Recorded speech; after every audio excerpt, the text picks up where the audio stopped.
এখানে আমরা equal sign দিব। তো আমরা কি করব, এবার আমরা ডলার সাইনটা দিব। ডলার সাইনটা কেন দিব, কারণ আমরা ডলার সাইন দেওয়া হয় এজন্য যে আমি কোনো একটা সেলটাকে লক করতে চাইলে আমি ডলার সাইনটা ইউজ করতে পারবো। তো আমরা লিখি যে সি তারপর হচ্ছে 5 লিখলাম, দেখুন এটা কিন্তু সিলেক্ট হয়ে গেল অটোমেটিক। তারপর আমরা কি করব, স্টার আমরা ক্লিক করব, স্টার দিয়ে দিলাম। তারপর আমরা কি করব, এখন হচ্ছে হাউস রেন্টে আমরা সিলেক্ট করব।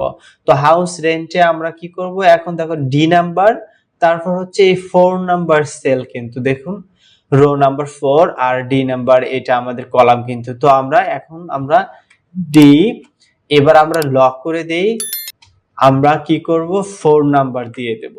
তো আমরা এটাকে দিয়ে আমরা কন্ট্রোল প্লাস এন্টার ক্লিক করব, দেখুন ম্যাজিকের মতো সব কিন্তু হয়ে গেল। বেসিক স্যালারি থেকে আমরা কাজগুলো করব।